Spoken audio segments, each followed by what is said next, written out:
एक समय की बात है। एक छोटे से गांव में एक बच्चा रहता था जिसका नाम था सोनू। सोनू पढ़ाई में होशियार था और हमेशा नई नई कहानियां सुनना पसंद करता था। एक दिन उसे अपने गांव की पुरानी लाइब्रेरी में एक बहुत ही पुरानी, बड़ी और भारी किताब मिली। उस किताब के कवर पर सोने के अक्षरों से लिखा था, जादुई किताब। सोनू ने किताब को ध्यान से देखा। जैसे ही उसने उसे छुआ, उसके ऊपर सुनहरी चमक फैल गई। सोनू को लगा कि यह कोई साधारण किताब नहीं है। उसने किताब को खोलने की कोशिश की, लेकिन वह खुली नहीं। वह कुछ निराश हुआ और किताब को बंद करके वापस अलमारी में रखने ही वाला था कि उसे किताब के बीच में एक नोट दिखाई दिया। उस नोट पर लिखा था, यदि तुम इस किताब का रहस्य जानना चाहते हो, तो अपने दिल की सच्ची इच्छा का सोचो। सोनू ने अपनी आंखें बंद की और सोचने लगा, काश मैं इस किताब के रहस्यों को जान सकता। जैसे ही उसने ऐसा सोचा, किताब की ताले जैसी बंधी हुई जंजीरें खुद ब खुद खुल गईं और किताब का पहला पन्ना चमकने लगा। किताब ने सोनू से कहा, सोनू, यह कोई साधारण किताब नहीं है। मैं तुम्हारी इच्छाओं को पूरा कर सकती हूँ, लेकिन एक शर्त पर।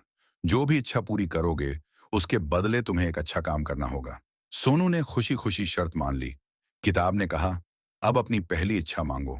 सोनू ने सोचा और फिर कहा, मुझे अपने दोस्त राहुल के लिए एक नई साइकिल चाहिए। उसकी साइकिल टूट गई है और वह बहुत उदास रहता है।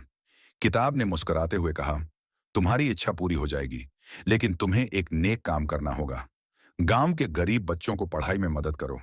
सोनू ने मन ही मन वादा किया और अपनी इच्छा जताई। अगले दिन उसने देखा कि राहुल के घर के सामने एक नई चमचमाती साइकिल खड़ी है। राहुल की खुशी का ठिकाना नहीं रहा और उसने सोनू को गले लगा लिया। सोनू ने महसूस किया कि जादुई किताब वाकई कुछ खास थी। उसके बाद सोनू ने किताब से और भी कई इच्छाएं मांगी। हर बार किताब ने उसे एक अच्छा काम करने का वादा करवाया। एक दिन सोनू ने सोचा, काश मैं गांव में सबके लिए एक स्कूल बना सकूं, जहां हर बच्चा पढ़ाई कर सके। किताब ने जवाब दिया, तुम्हारी इच्छा पूरी होगी, लेकिन तुम्हें इसके बदले गांव में कुछ पेड़ लगाने होंगे और सभी को पेड़ लगाने के फायदे बताने होंगे। सोनू ने पेड़ लगाए और गांव वालों को उनके फायदे बताए। कुछ ही समय बाद गांव में एक नया स्कूल बना और वहां पढ़ने वाले बच्चों को देखकर सोनू को बहुत खुशी हुई।